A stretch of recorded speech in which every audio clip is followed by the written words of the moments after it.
Caution: Holocaust subject matter for mature audiences. Viewers over 13 years of age are recommended. Trigger warning: some content may cause concern for those who suffer from intergenerational survivor trauma or PTSD disorders. Viewer discretion is advised. This is Jeffrey Geisner, founder of the Jewish Culture and Holocaust, October 7th, and Stand Against Hate International Communities. Thanks for joining us for my latest film, Drawings That Survive, with our special guest presenter, Yafat Cohen-Meyer, daughter of the late Thomas Jeeves, Holocaust survivor of blessed memory, and the author of the internationally renowned novel, The Boy Who Drew Auschwitz.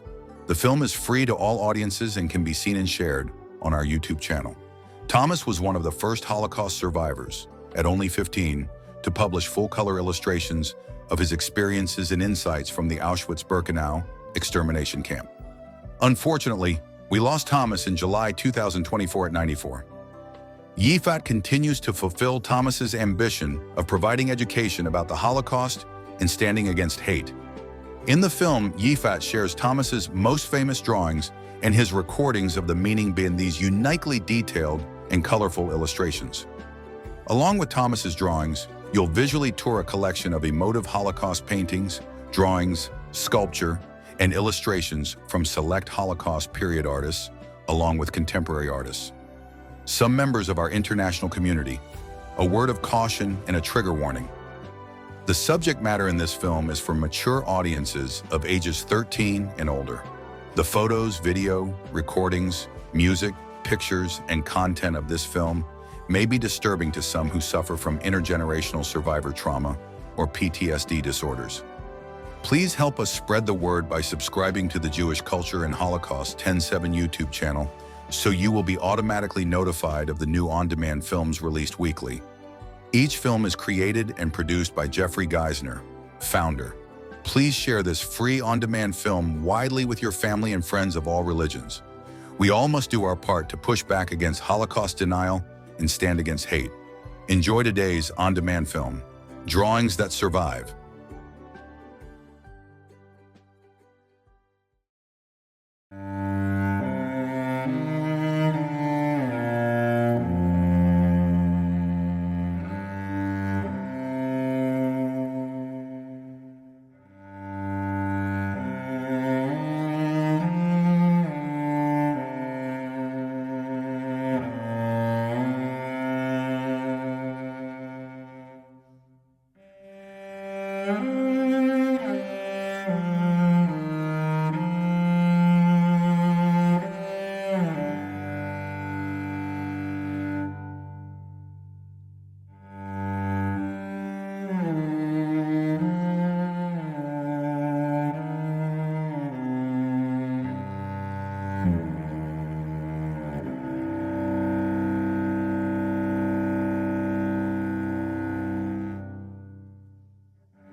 Felix Nussbaum was a German Jewish artist who became a refugee in Belgium after the Nazis came to power in 1933.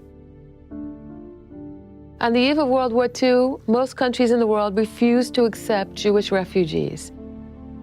Nussbaum painted the refugee as a way to demonstrate his plight as a Jew who had no place to go. Nussbaum uses very dark, muted colors. He imparts a feeling of hopelessness, despair, loss. The first thing we see when we look at this painting is an enormous globe.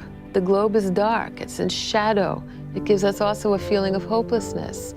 What does this globe symbolize? Does it show us a world that is entering a very dark period? Does it show us a world that is no longer open to people who are trying to find a place for themselves?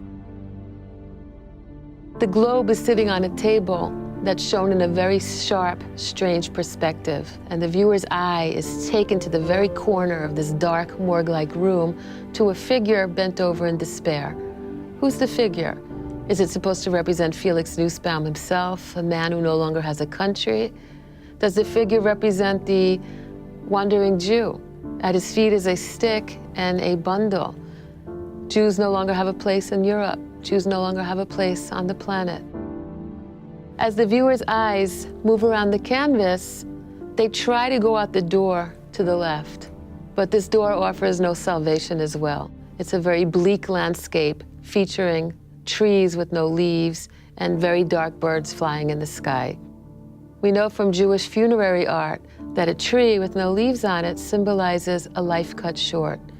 And as we look at this picture, we're left with a feeling of despair and hopelessness. Nussbaum never abandoned painting. He painted obsessively until 1944, when he and his wife were captured by the Nazis. They were sent to Auschwitz and murdered.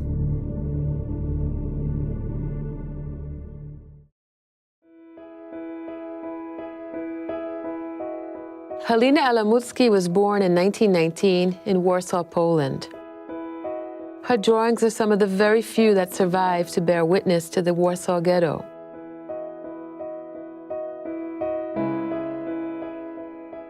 Let's look at the face of this young boy.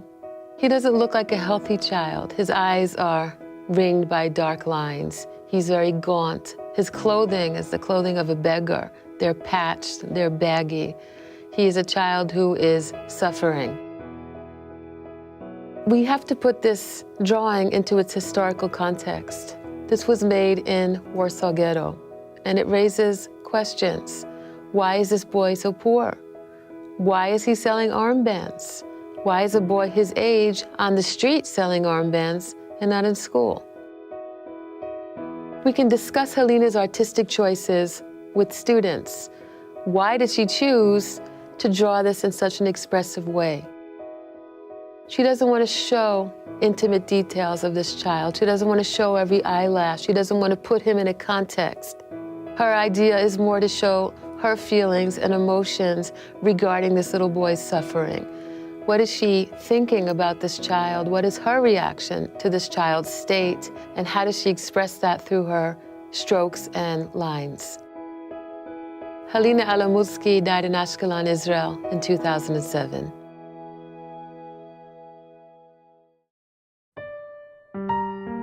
Karel Deutsch was a Jewish Belgian artist.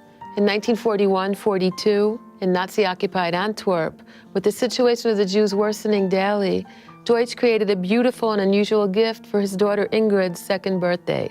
He created a large, richly decorated box with Hebrew and English writing on it. Inside were 99 richly illustrated scenes from the Bible.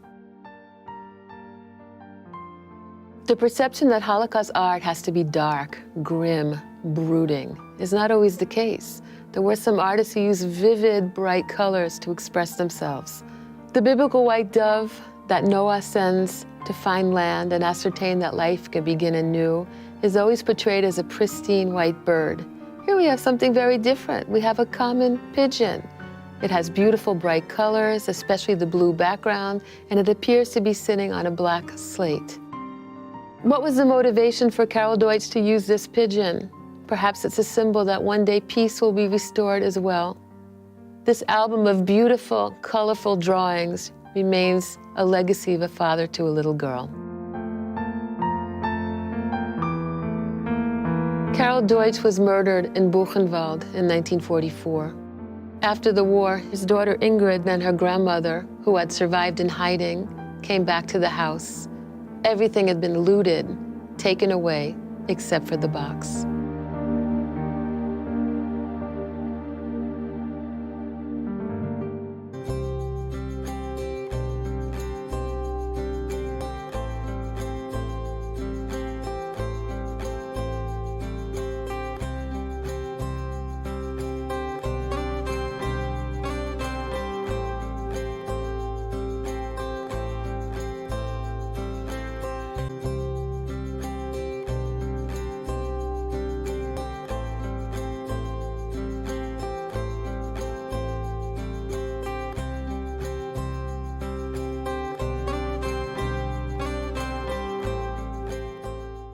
From the 50s. Walk the halls of our Jewish Community Center and you're likely to run into Maria Siegel I love color, and that's why I like flowers. and Margaret Singer, All the years that I've been painting, I paint the same subjects. two women living out their golden years with a paintbrush in their hands, far from the ghastly images of their childhood.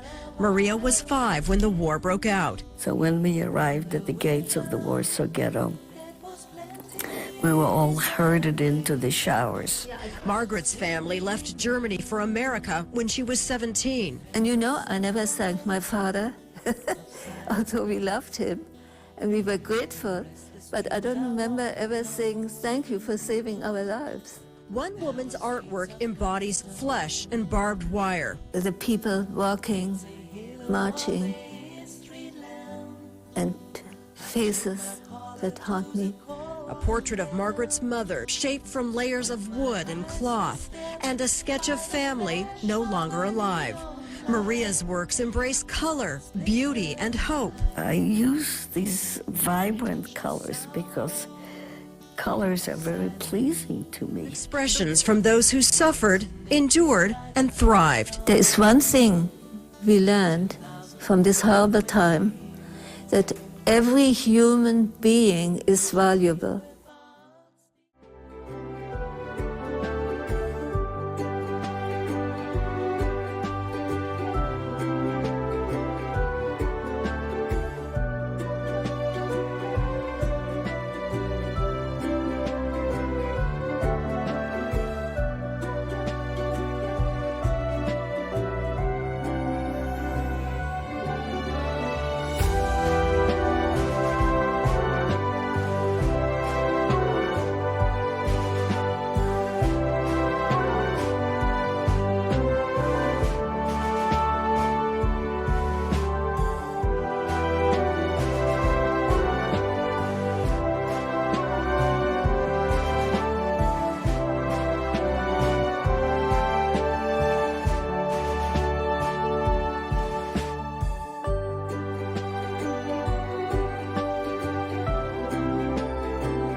engraved on a memorial or wall in Auschwitz. This picture and other pictures too. And I think this is a very important picture of history. Not only Jews, but other people were killed in Auschwitz.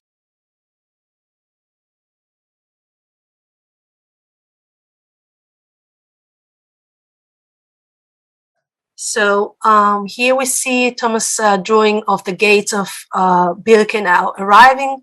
Of those times in June 43, you can see that the train stopped outside the gates of Birkenau. It's called the Old Jews Ramp. Later on, trains started to enter the gates, and people went off the trains inside of Birkenau, but when he arrived, it was still out. And you can see here, this is the existing building of the entrance of Birkenau, and you can just see how faithful Thomas was to what he really saw, to details. He was really trying to keep every detail correct, and those drawings has been checked by historians, and the accuracy is very high.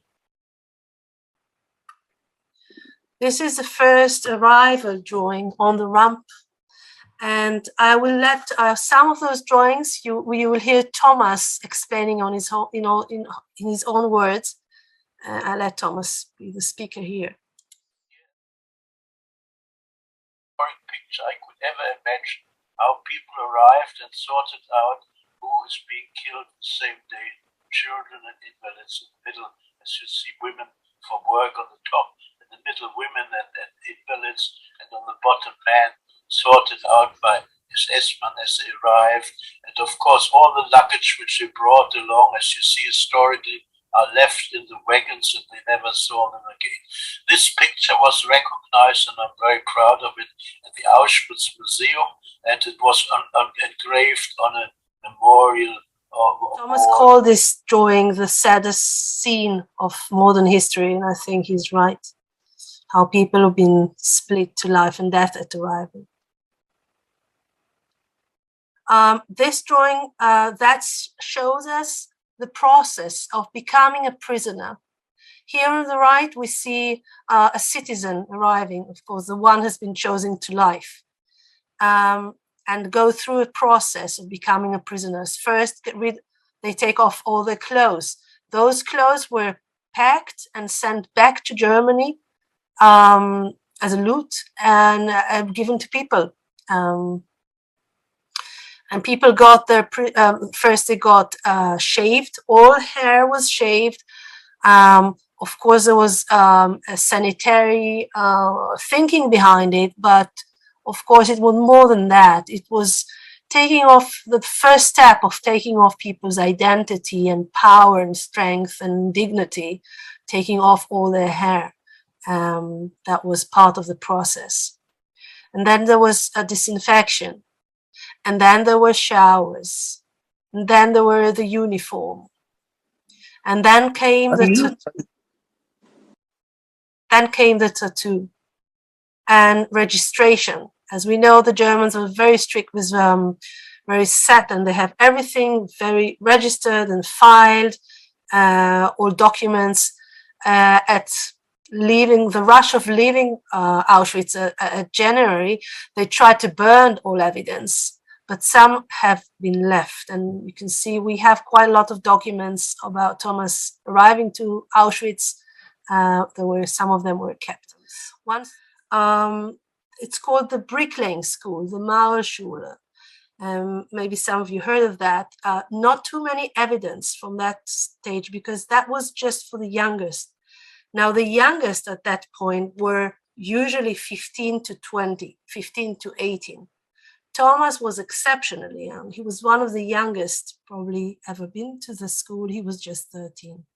And I let Thomas speak here to explain a little bit. Yeah, that's a bricklaying school, and that was an invention there where about 200 children were taught to lay bricks, and that saved their lives because they were sheltered and had easier work. And that I was received there. I was the third youngest at that time. Most of the other boys were gypsies and Russians. Yes. In Auschwitz I, the percentage of Jews was very low, not just like other camps. Thomas said that some of it, out of 18,000 to 22,000 prisoners, depends when, in Auschwitz I, usually there were about 10% of Jews. And there were times that even less. So not too many Jews around. But the bricklaying school, life in the bricklaying school with the younger prisoners was very different from the life outside with the grown-ups. The atmosphere between the youngsters was different, and Thomas explained a lot in his testimony about their life as teenagers in the camp. And one of the things, we're not going into it but because of lack of time, but if you read the testimony, you will see a lot, very interesting explanation about their lives. One of the things that was very different with the youngsters, that they were very curious about the differences between them. We have to remember that there has been teenagers from around Europe. They're from lots of different countries, different languages, different cultures. With the grown-up camps, that was a very problematic thing. There were lots of suspicions between people and hostility between people and prejudice. But the youngsters were more open and more curious about each other and to learn each other's behaviors, songs, games, even behaviors. And they tend to help more each other to connect. And that was very typical to the younger prisoners. As we said, as Thomas explained, he was a bricklayer. A bricklayer was a very unique role in the camp. Here we see Thomas drew different jobs, different things that they did. He was usually using a shovel and building, laying bricks. Forward here, here we see a daily routine, and waking up at 5 o'clock, 6 o'clock, going out to work, a working day of 11 hours labor work. This is a very special drawing of Thomas. I'll let him explain here. And this is very warm to my heart because it shows all my comrades, fellow prisoners lined up at night. Why? If somebody was missing, we had to stand for hours till they found out he may have fallen asleep, he may have died somewhere, or we don't know. So we had to stand there. And of course, people say, you see the block elder in blue, yes. And then you see the SS man, and people say, yes, I drew them big because I was afraid of the SS. I wasn't afraid. Some SS men were smaller. I was taller than some of the SS men anyhow. So I wanted to show his equipment, his boots, his revolver, his stick, his cap, and all this I wanted to show how it was. The camp guards, SS guards. People were sometimes 10 people sleeping in the same bank, very tight. In Auschwitz, they had blankets and they were full of those vermins. And when they got under your skin, they start to make infections and diseases. And it was very, very dangerous. Many people died just because of those infections. Thomas, being a veteran with time, he knew how to kind of take those off and catch them very early and save himself. But even that was a quality you had to know in a camp.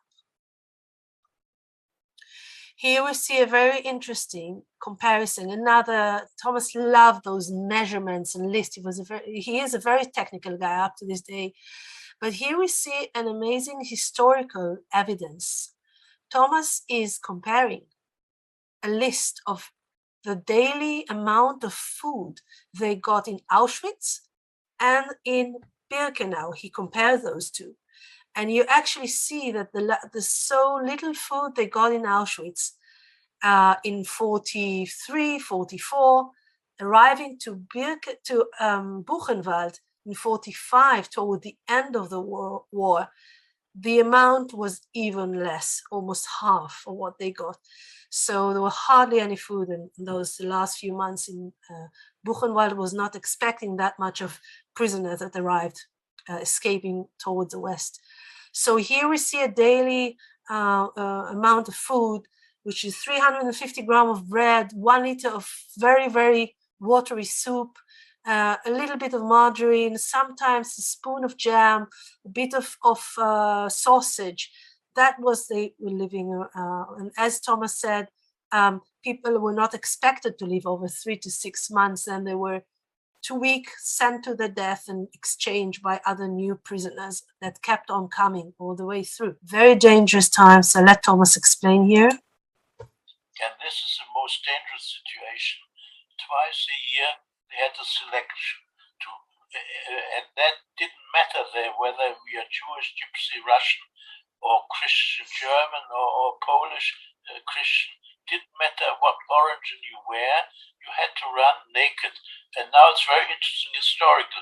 If you had any wounds on the Körper from working, bricks, maybe wounds, or any exams or any other, or you limped or you didn't walk along, and even what is historically important, people don't know that, even if you wore glasses on your head, you were sorted out to be killed.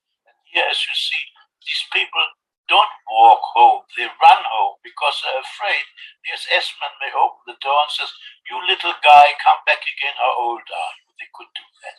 Yes, that's a very dangerous situation. I went through about 3 of these situations.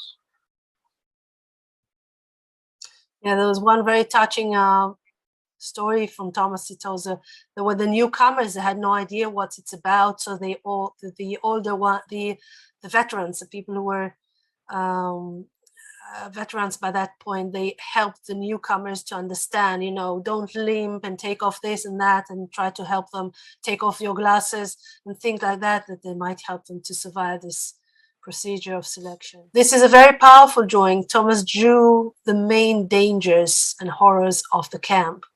So here we see the bunker that we know it was very known punishment. When Thomas drew, he knew only of that kind of bunker, but there were others that people were so small that people had to stand up, and they usually did not come out of those places. The heating, there were Thomas tells a lot about the punishments of hitting with a stick.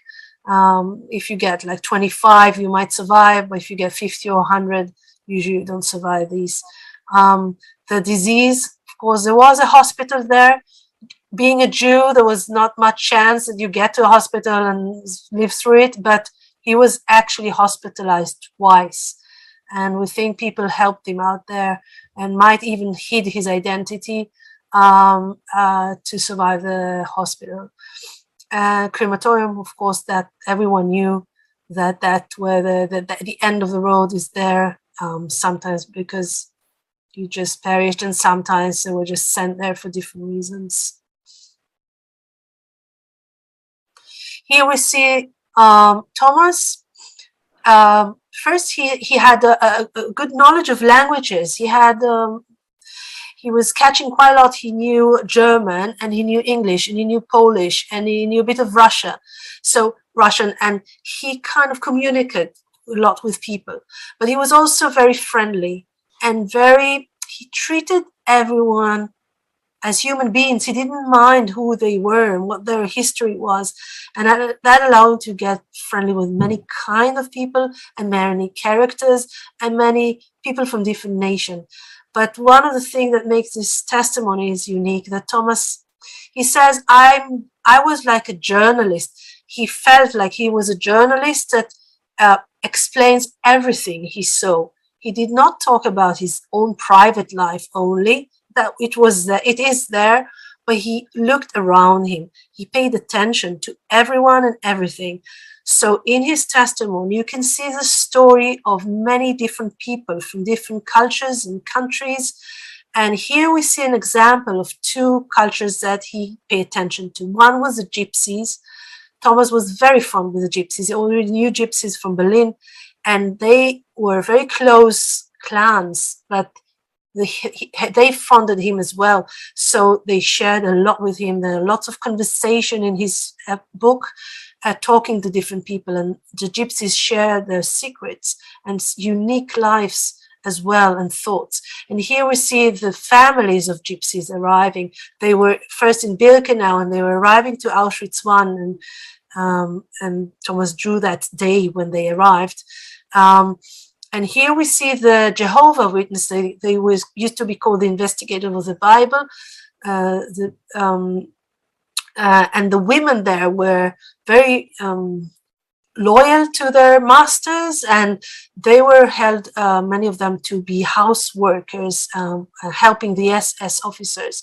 And some meetings with those women, they tried to help especially the young prisoners. So he talks about their life as well. And that's a group, not a lot of information about them, but other groups as well. This is another unique thing at Thomas' testimony. Thomas, I forgot to tell that before, but his aunt was a music teacher, and he loved music as a young boy. And in the camp, apparently, the role of music was very, very strong. Thomas talks a lot about that. There are lots of testimony about songs they used to sing, the song they did not like to sing. They were forced to sing some of them they chose. There was an orchestra in Auschwitz, a very known thing. They used to play for the people who went out to work in the morning.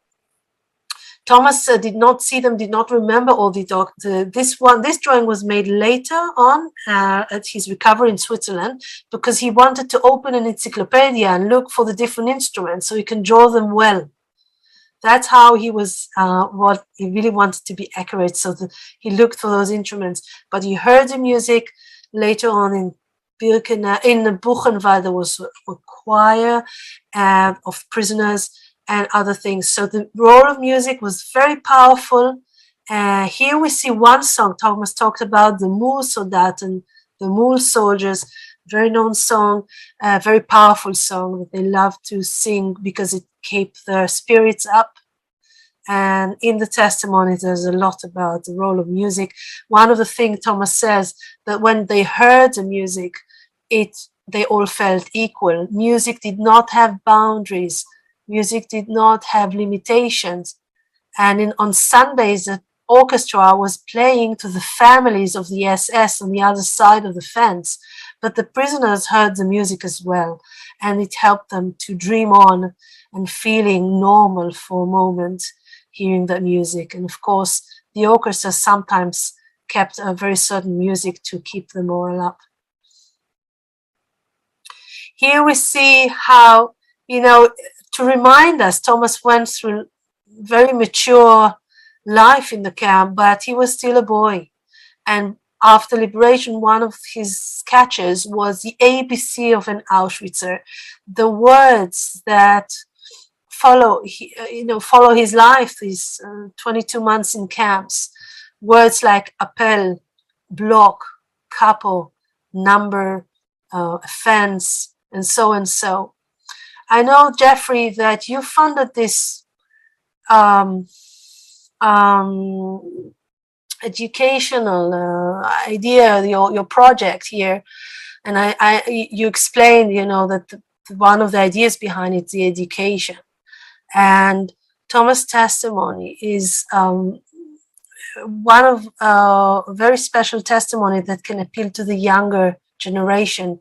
And many times we give the testimony to the younger students. And this is one of, for instance, we let them write their own ABC of their life before they see it. And then we ask them, would you like to know the ABC of Thomas' life in a camp? And this is a difference. And that's very powerful. This is a famous scene of the evacuation of Auschwitz. You see down here the date. It says the 10th of January, but Thomas nowadays is not sure he was right with the date. It might be 18th of January. They lost track of time. So, but it was January, definitely, when the evacuation of Auschwitz was done, when the Germans understood that they're gonna, the Russians are arriving, or the Americans, the Russians on that point, and they evacuated the prisoners to the west. They thought they'd be able to hide everything that happened there, but they were rushing out, and they did not. Here on the left, we see how they burned everything, and they tried to destroy all evidence But as Thomas says, you can't hide the truth, and they did not manage to hide the truth. And the documents that were left, people were left, the weak and the people and the sick people were left behind to bear witness afterwards. And also, very interestingly, as I said before, some documents from Auschwitz were found later on in Buchenwald. And that is very interesting because they were not supposed to survive. And apparently, probably, some SS officers took some of those documents illegally and carried those documents with them. We don't know why, but we can assume they either wanted to keep the documentary or maybe to bear witness themselves. They left Buchenwald on a rush and escaped, but the prisoners found those documents. And this is also very memorable. It's not the exodus of the Jews. Of course, the percentage of Jews in the camp, which I was camp number 1 in Auschwitz, less than 10%, sometimes even 2%, most other people. Now you're the exodus out of Auschwitz and you see everybody is carrying something. And then people ask me in schools, I've been for 20 years, I've been moving about the schools all over Europe. Who is me? I didn't think about this me. And of course it's the little one on the bottom who's got no luggage and no blankets tied to him. That is me, or supposed to be. And then very historically important also for me, on the bottom you see a real fire and it looks real, and a block elder supervising it, and then even as Essman stands by to see that all the documents of Auschwitz are being burned. Well, I have drawn everything, my things are alive and kicking everywhere, so that there was no burning the documents. But here we get provisions for the long exodus all the way to Buchenwald. Here, Thomas draws the death march. They've been unbelievably marching for, we don't know exactly how long, but probably a couple of days, maybe a bit more, 60 kilometers walk in the snow, mainly at night. Later on, they were on a train, put on train, but open wagon train. Many people froze. But on the march, you will see, I'll let Thomas speak for a moment, and then I want to show you and something. Here, that's very impressive too. You see at night, you see people in open railway carriages. And one of my bad jokes when I go to class, it's only a boy who could have drawn the engine, the locomotive, as accurately as I have drawn it. Diesel locomotive out at night. And here, of course, snow, I couldn't draw snow. So these yellow flakes of snow, and out at night, we are marching out all the way for 2 days, and then go on by rail to Großhausen and then to Buchenwald. Yes, you see somebody's picking somebody up in his back. That maybe, as an engineer, I must explain, that may be a brother or something, or the father. As people were very thin, some didn't weigh more than 25 kilos. Well, if he could at work carry sacks of cement which weighed 50 kilo, we could carry a comrade on the long march on our backs, and we did this sometimes. Yeah, this is one of the amazing scenes that people hardly bury themselves and they carry others. Sometimes they were relatives, but sometimes they were just friends. And even Thomas himself, being as young as he was, there were people keep on leaning on his shoulders on the march. And here, that's very. Okay, they were arriving to Großhausen in a very dangerous camp. Luckily for a short time, because very hard to survive there, and been evacuated again, this time to Buchenwald. Buchenwald was a different camp. It was a camp inside Germany, mainly political prisoners. And here there was a very active underground of prisoners. And Thomas felt from the arrival that they take care of each other, and he felt more safe there. But still, it was very rough, and because of also the food was very lack of food. Here's one. The camp police was a very unique thing to Buchenwald. The prisoners' police was something special which only was in the concentration camp of Buchenwald. They were called Lagerschutz, Schmira aller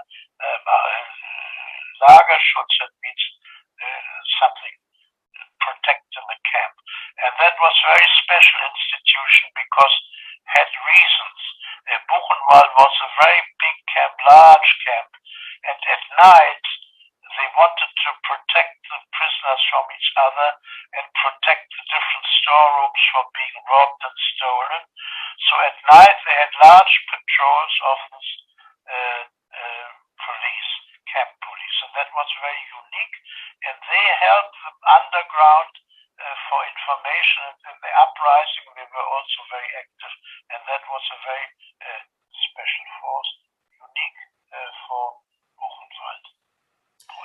One of the amazing stories about this underground that just a bit before liberation, the days before liberation, they started to evacuate people again to the death and more death march, mainly the Jews. And the underground, first of all, they moved the boys, the teenagers, into a special block, Block 66. Thomas was moved there as well later on. And when they started to evacuate, they gave all the Jewish boys new patches of, everyone had a patch, so they knew who was Jewish.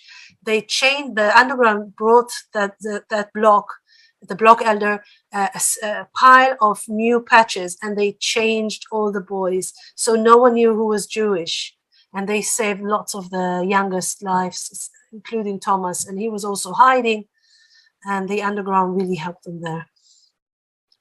This is a very unique, very special drawing. Again, it's a drawing of the scene of liberation.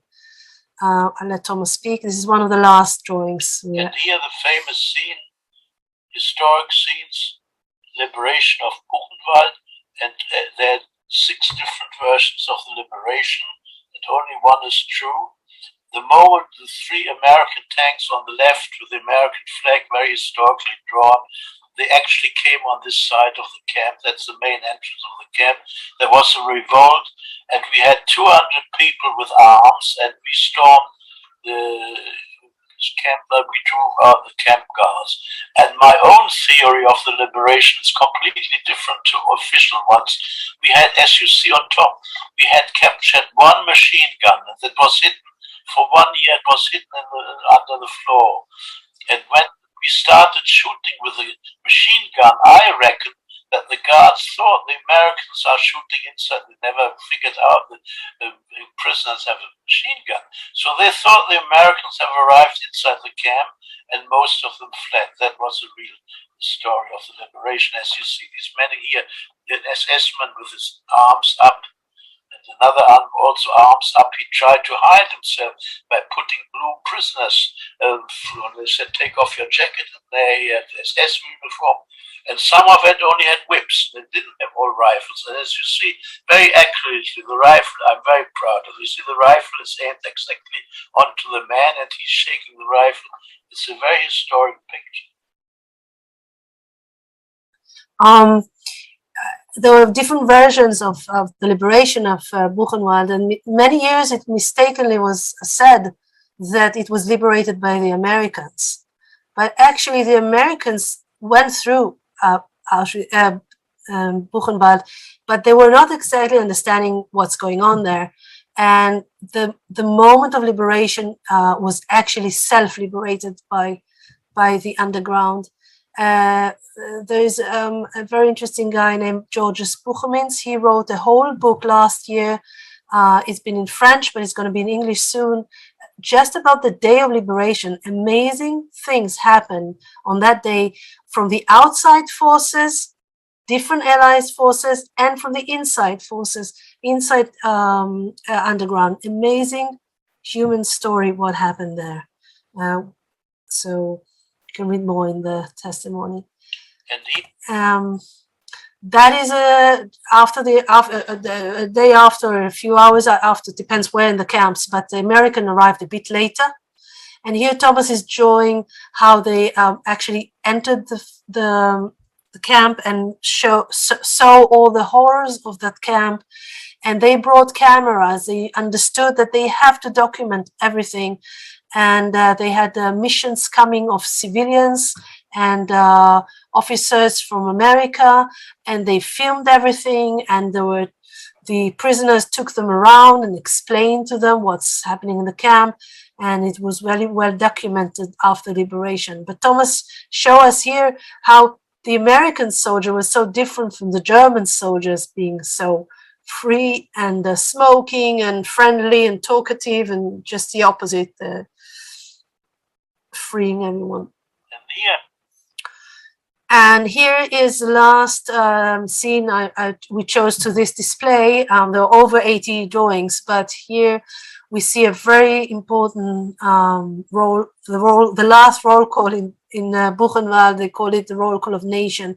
After it was before the end of the war. The war ended officially the 8th of May. That was the 1st of May march. Thomas will talk here. And then on the 1st of May, the big march passed, and I was with the German. I was a German column, and some columns were very big. In Nations, German column. I held up a poster and I marched past here. You've got the flags of Britain and the States. Russia with Stalin on it, Roosevelt on it, Churchill on it. We marched past, and then the camera was turned on me, and that was something very, very moving. These photos got lost, the camera, all these films got lost, but I was marching there very proud, first of all. Yeah, I'm just okay. So that was the sign of liberation. Here we see the different nations that was left, survivors left from each nation carrying their own flags, and there were flags that were no one left from that nation. Thomas was carrying one of these flags behind that no one was surviving. So Thomas, Buchenwald is liberated on 11th of April, as we saw before, but then it takes time until they figure out what to do with all the survivors. First of all, many of them were in very bad shape. Many died after liberation. They could not, some of them did not have anywhere to go. They lost their families, their nationalities and everything. So it took time. Thomas talked in his testimony about that time. Here we see from block 66, the teenagers block. Here we see some of the teenagers that survived after liberation. Thomas is not here, but he was one of these boys, teenagers, in very bad shape. He could hardly walk at that stage, very weak. He was moved after liberation. They split the people into blocks through their nationalities and languages. So Thomas, after liberation, was sent to block 29, where the German speakers were. And there, many of the underground members were there. And one of them was a man called Eugen Kogen. And he is, maybe I'm not expressing his name right, but he was a known historian. And the Americans knew of him, and they asked him and his other members of the underground after liberation to collect all the information from the headquarters and the dorms of the SS officers who flew away, who escaped, and they left behind all the documents. So they were to collect all those documents, mainly in German, of course, and they were supposed to put them all in order and help the Americans to set up all that information. Now, all those guys were in Thomas Bloch. So during the day, they were collecting information. There was one single table on the block, and they piled all those papers on the table. And Thomas was in the block. He couldn't move around, and he sat on the same table. And they got those postcards, as I said, the tiny little postcard. They were SS forms. On one side, they had a acrostica and everything. On the other side, they were blank. So Thomas took those postcards. First, he had just bits of tips of pencils. Later on, he got some colored pencils, and later also watercolor. So he started to sit down and draw. Now, he drew his experiences. He drew scenes from life, as you saw today, lists and maps, some of based on information that his friends in his blog found. So they're very accurate, they're just copied from official documents. Some were from his own memory and prisoners around him who shared their information, like lists and names of working groups and so on. Here Thomas drew over 80 drawings, but with time, some of them were lost. And here on the left, we see one drawing that was actually lost. And Yad Vashem got a diary of a lady who took care of Thomas later, and she copied that drawing. So through her journal, diary, we found another drawing. And actually, it's an amazing one because that's the only one that Thomas has his own identity on it. It's his own real number, 127003. All the rest of his drawings were general, and he's not in the drawings, he drew what he saw. With the youngster, there was a project, the Swiss government invited Jewish teenagers. They thought there were children, but there were hardly any children left, mainly teenagers. They invited them to Switzerland to recover. So in June 45, Thomas is leaving in one of those trains through France and then to Switzerland. And here we see the boys going on that train. And he arrived to Switzerland, first to Rheinfeldel for some quarantine, and he gets very ill in the quarantine. And later on, he gets to a boarding school in Zugerberg with other 100 and so boys and girls. Here we see other boys, but here, that's an historical picture because here we can see Thomas. You see him here on the right, on the top. Now you see Thomas is hugging his friends. I said Thomas was very friendly, and that was partially, I guess, as well. He had good friends there, but he also was too weak to stand on his own. He needed to be supported by others in order to be able to walk. It took him a good year to recover from the camps, from his weakness in the camp. But here we see him a bit stronger. And he was spending his time for those 6 months. And then thanks to the Red Cross, his father was found him. They found each other. His father was found in England. And apparently he did not leave England. He just left to the Isle of Wight. He was a surgeon in the English army as a doctor. And he served there. After the war was finished, they managed to find each other. And Thomas thought he would join his father for his 16th birthday, but he didn't have any passport, so it took some time. But what happened in his 16th birthday, he got a very special present from a adopting family he had in Rheinfelden. And they gave him chocolate, and they gave him a good sweater, and they took all his drawings and put them all in an album. And for Thomas, that was the most amazing present because he felt that for the first time, his life is packed and collected.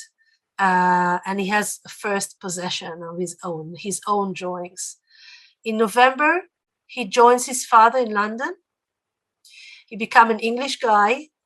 He goes to his studies. He has to finish to catch the gap of education. For many years, he did not go to school, but he does that very quickly, very brightly.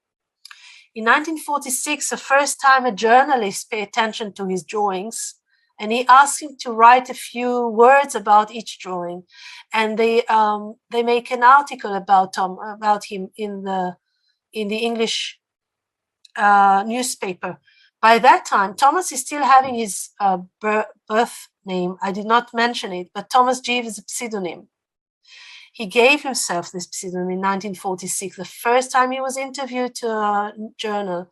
And he figured out he didn't want his friends to know of his past. He didn't want anyone to judge him And in those years, people were suspicious about Holocaust survivors. They did not know what they've been through, what have they done to survive. There were lots of rumors, lots of prejudice about that. And he thought he has to go on with his life and he can't be famous. He doesn't want to be famous. He wants to keep his privacy. So he decided to give himself a pseudonym about his history. So the boy from the Holocaust became Thomas Jeeve.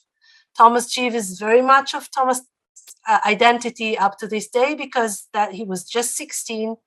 So Thomas Jeeve is him, but he kept on his real name for his future life. And I think that's very interesting because many Holocaust survivors did the opposite. They changed a new name after they wanted to leave the past behind. But Thomas, I think, wanted to keep his real life. He felt his real life was his born name, the life he knew before the war. And he wanted to keep the life of the Holocaust under pseudonym and to be part of the past and go on living his real name.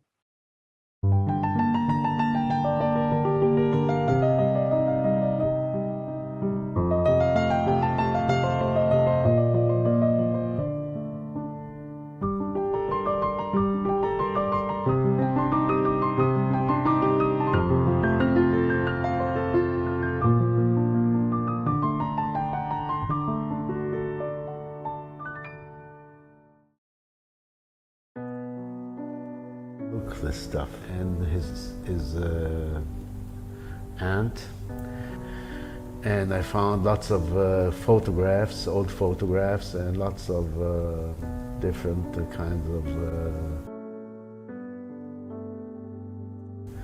documents.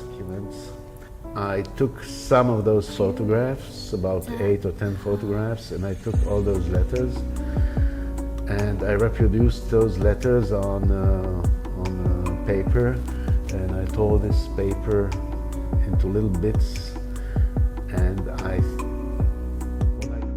what I created was something like a big impression of this memory, of this history.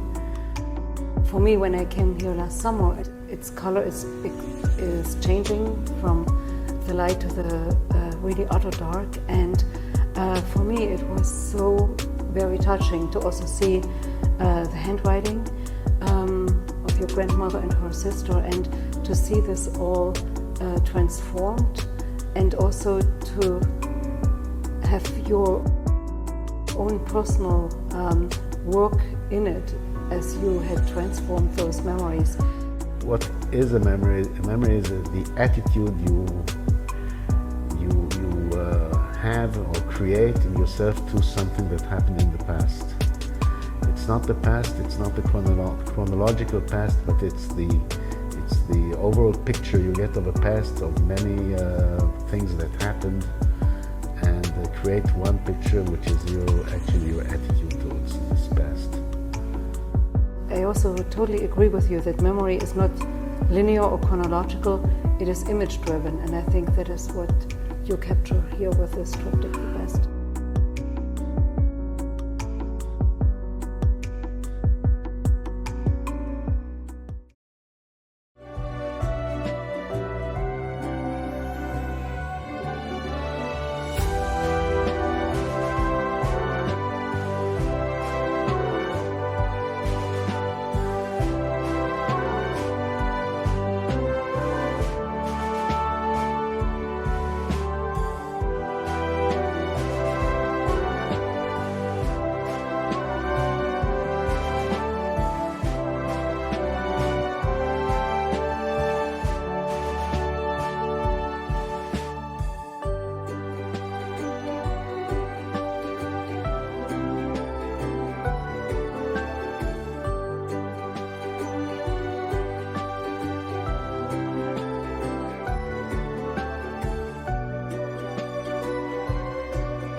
But take a moment and think about this.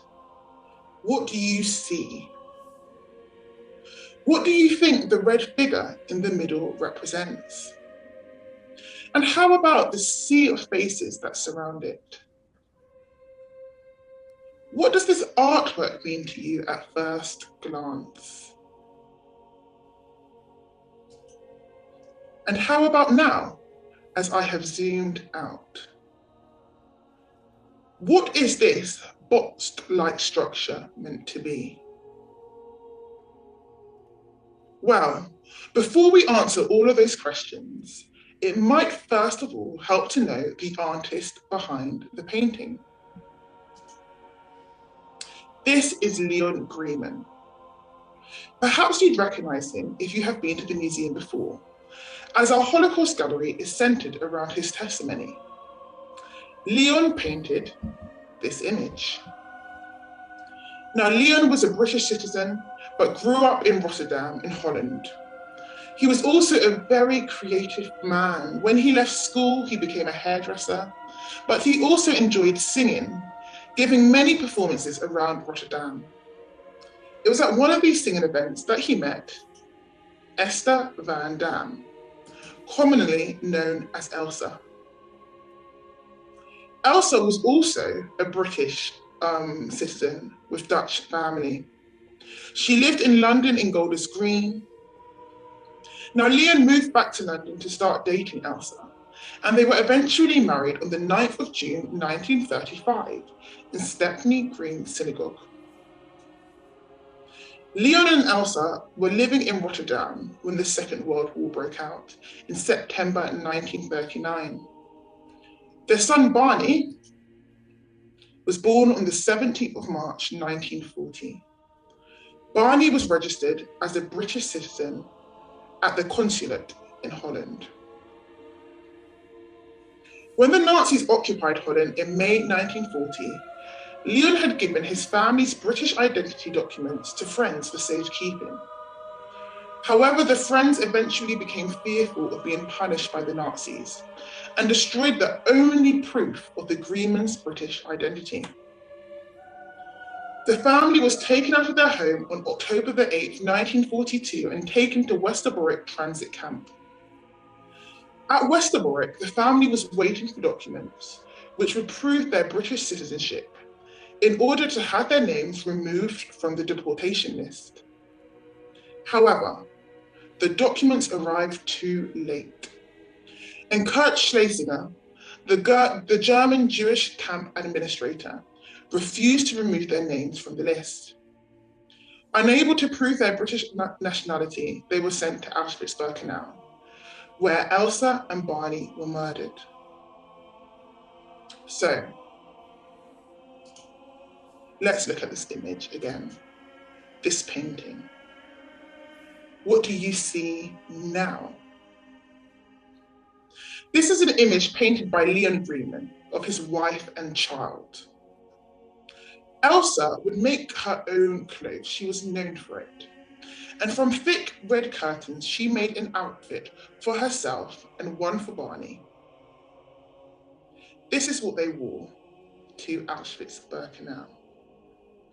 As they were forcefully separated from Leon to join the women and children line, Leon describes them going upwards but left at the top, their two pointed heads, and his eyes were looking at the two pointed heads.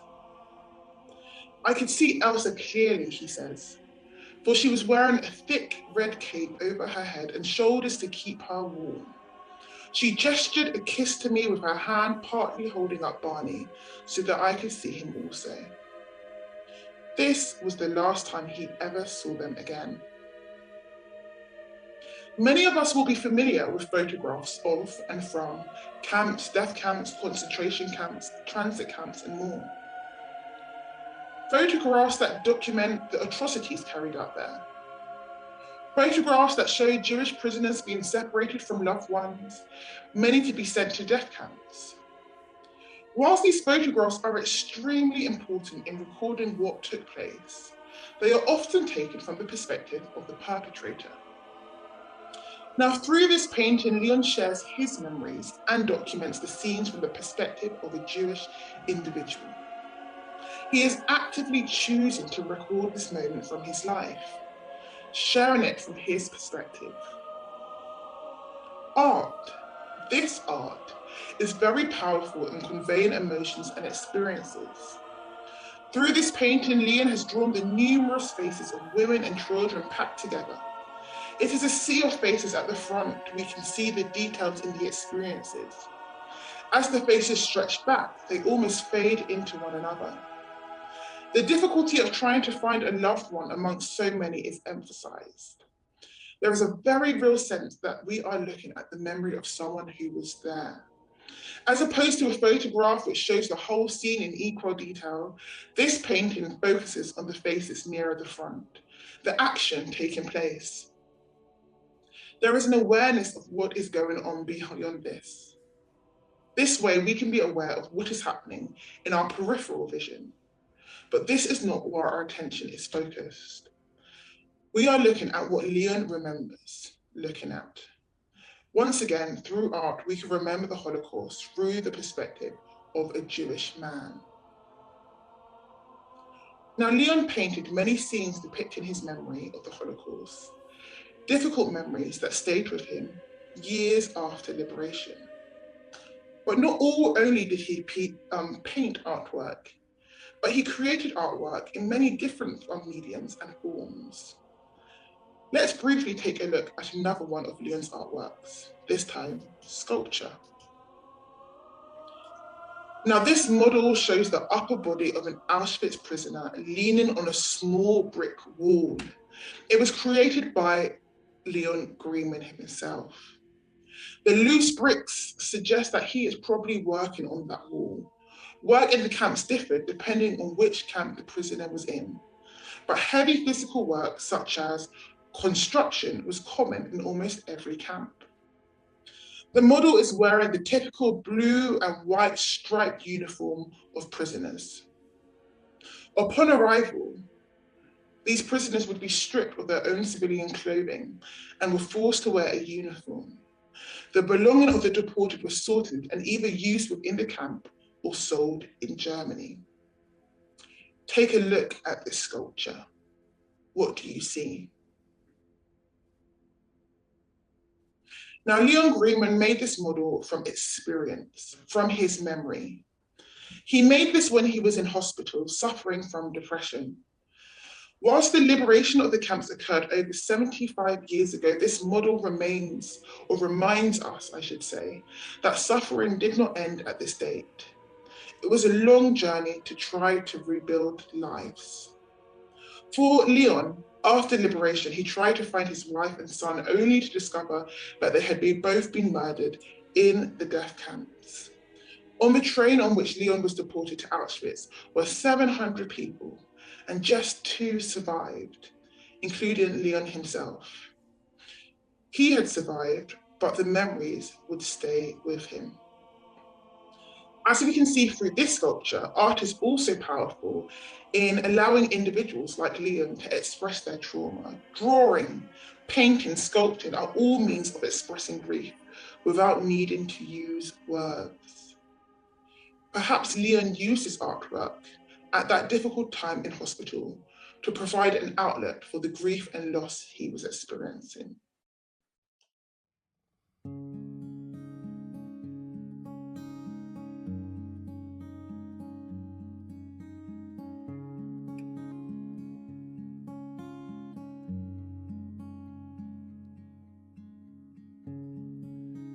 When your day is long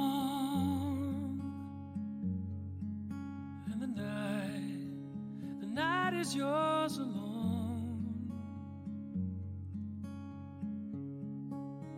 when you're sure you've had enough of this life, well, hang on.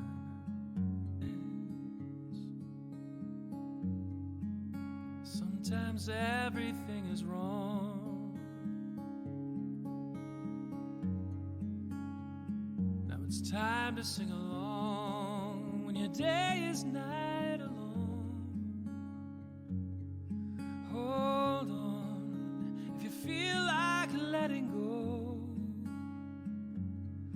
Just hold on. If you think you've had too much of this life, well, hang on. Hurting your friends. Ooh, everybody hurts.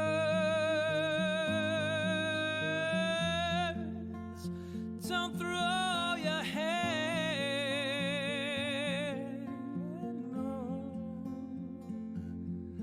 no.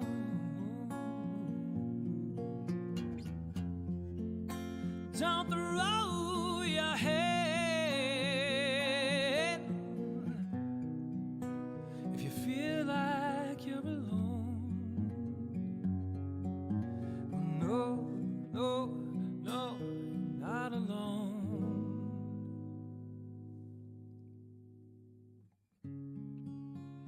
If you're on your own in this life, the days and nights are long. When you think you've had too much of this life to hang on.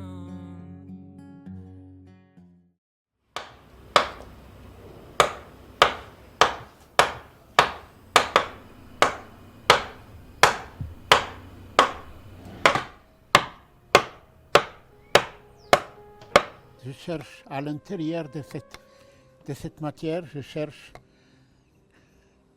les formes, je cherche... La nature m'a donné l'oubli pour que je puisse me reconstruire.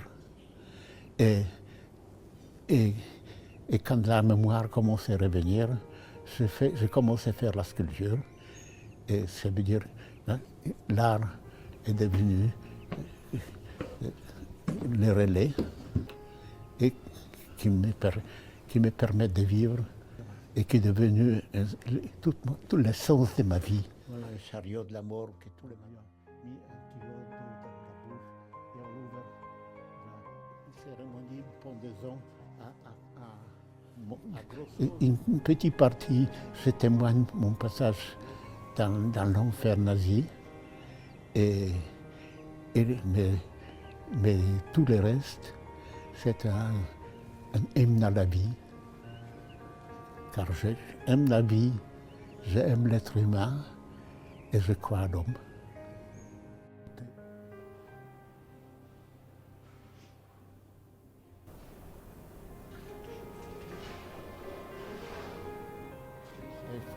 J'ai sculpté un petit bonhomme dans une écorce d'un arbre. Et elle a trouvé ça tellement beau que moi, à l'époque, je vivais dans un kibbutz. Je retournais dans mon kibbutz et j'ai pris un miroir, un petit tronc d'arbre et je lui ai apporté, après quelques temps, mon autoportrait en bois. Et depuis, je ne me suis plus arrêté.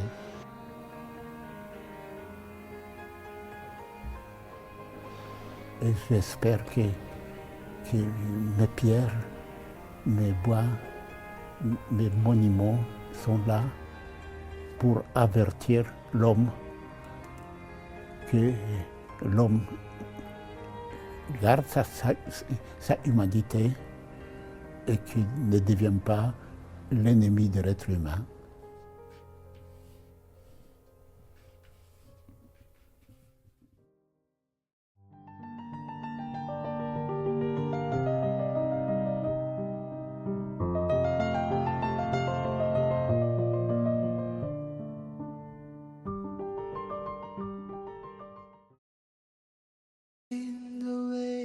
I'm missing you tonight. This emptiness still holding on inside. This tear, the tear that... It's very, very moving. It's interesting. I was thinking as I was walking around, because my father was in a concentration camp. So it hits home how it was for the Jews. I just think young people should really they should come here and see for themselves and maybe learn something. You know, there's so much going on in the world at the minute, and you think, gosh, if you had any idea.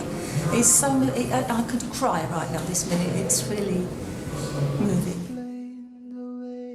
I'm missing you tonight. This emptiness they holding on inside.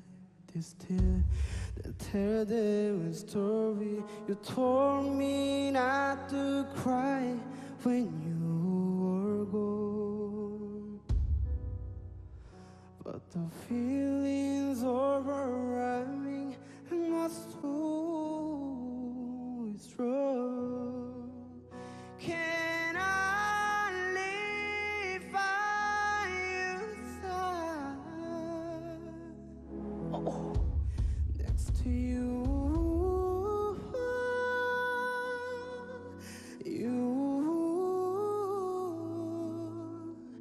and make sure I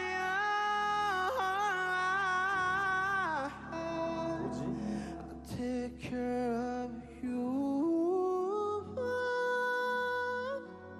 I don't want to be with, I can be with you tonight.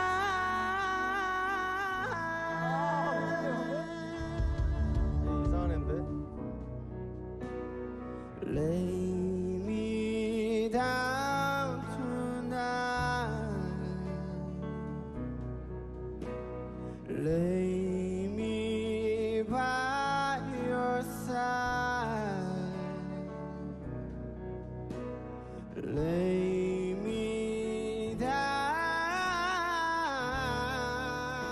tonight. Lay me by your side.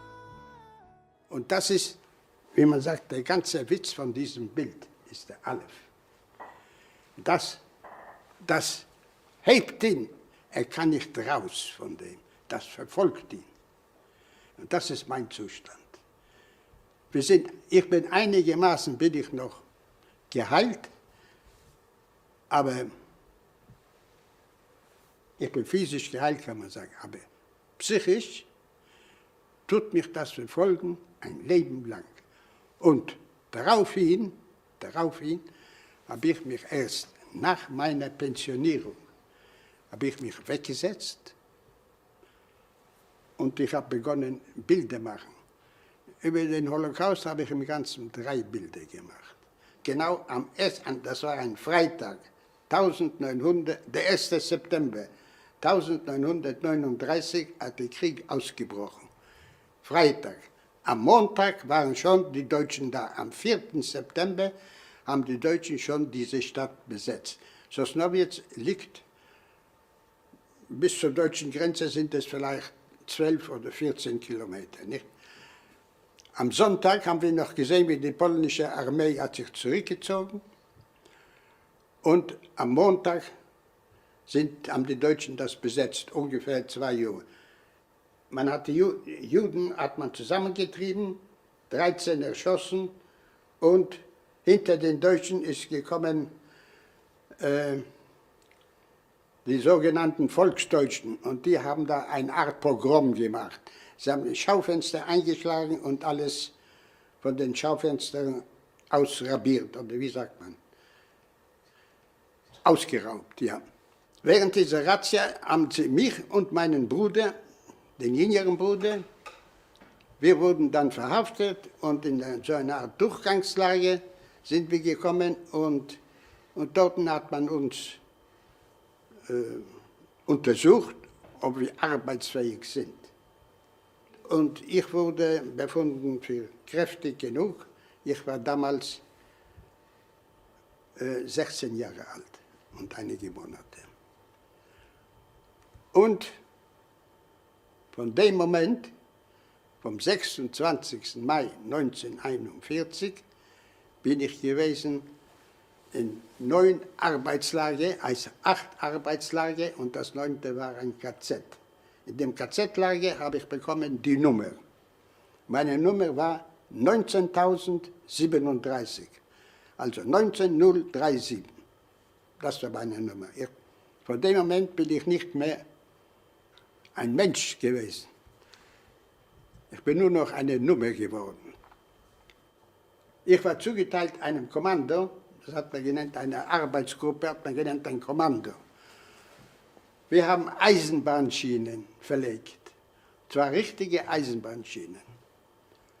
Wir waren eine Gruppe, oder ein Kommando hat sich das genannt, 30 Personen. Ende 1944 waren wir nur noch 2 Personen am Leben geblieben. Viele sind zugrunde gegangen, aber ich war immer überzeugt, ich werde einmal davon kommen.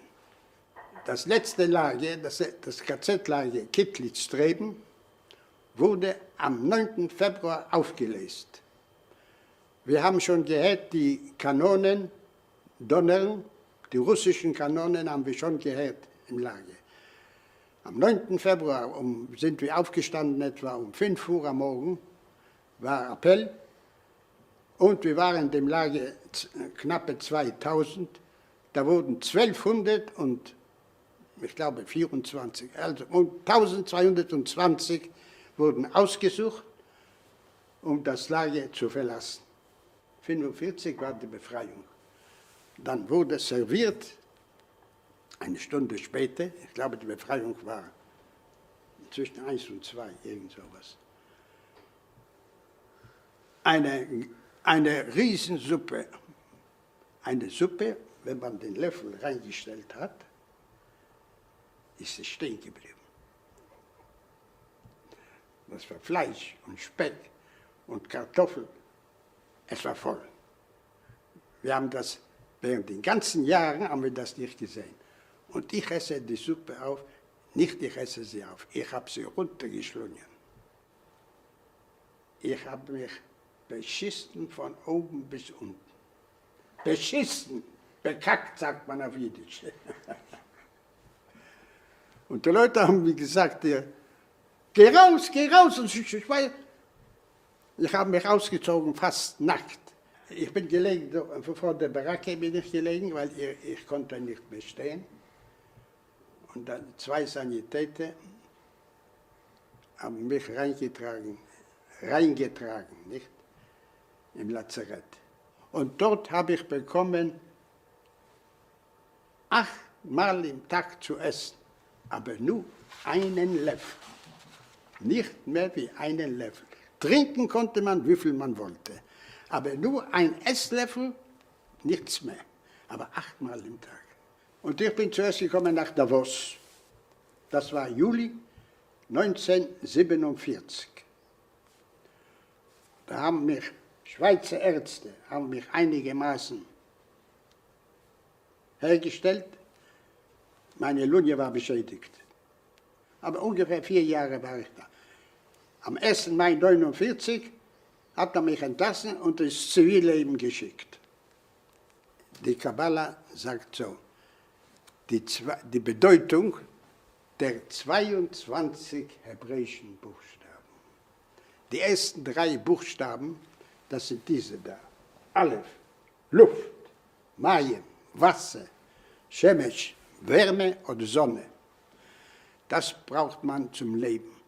Luft, Wasser und Wärme. Hier sehen Sie in dieser Einrahmung, stelle ich da, man muss sich alles abstrakt vorstellen, stelle ich da die Periode 33-45. Und da hier sind die Buchstaben, die waren in ihrer Ordnung alle schön aufgereiht, nicht?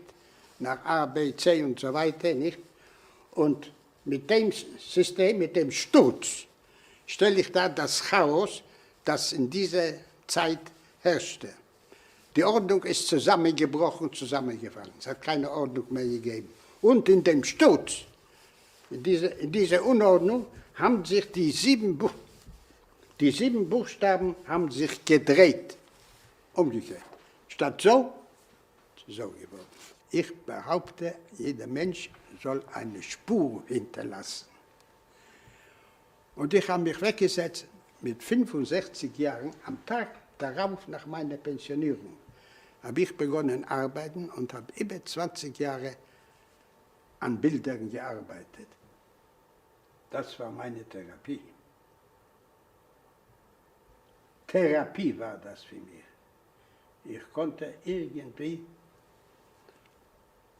das war meine Heilung, die Bilderarbeit, nicht nur an dem. Ich habe etwa 50 Bilder hergestellt und alles über das Judentum. Und das war meine Therapie, das hat mich geheilt. 31 Personen wurden deportiert und nicht zurückgekommen. Ich habe sogar die Daten, wenn Sie genau wissen wollen. Und wir sind geblieben. Die 3 ältesten Brüder sind am Leben geblieben. Jetzt bin ich geblieben allein. Die anderen sind schon gegangen. Und ich habe immer wieder gesagt, wenn ich bin 70 geworden und 80 und 90 geworden, das war meine Aufgabe. Meine Aufgabe war, die Bilder zu schaffen und deswegen bekomme ich noch Zeit, bekomme ich noch ein wenig Leben. Ich arbeite übrigens jetzt auch an einem Bild. Ich werde das Jahr 93. Ich bin nicht der Herrgott. Der Herrgott kann verzeihen, ich nicht.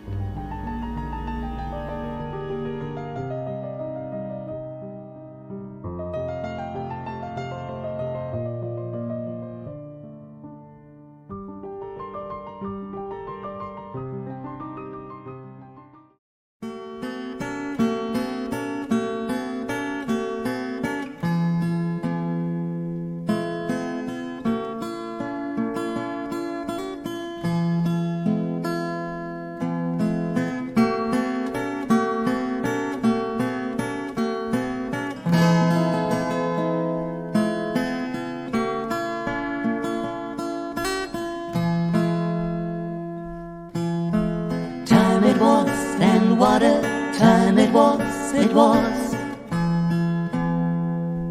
time of innocence, a time of confidences.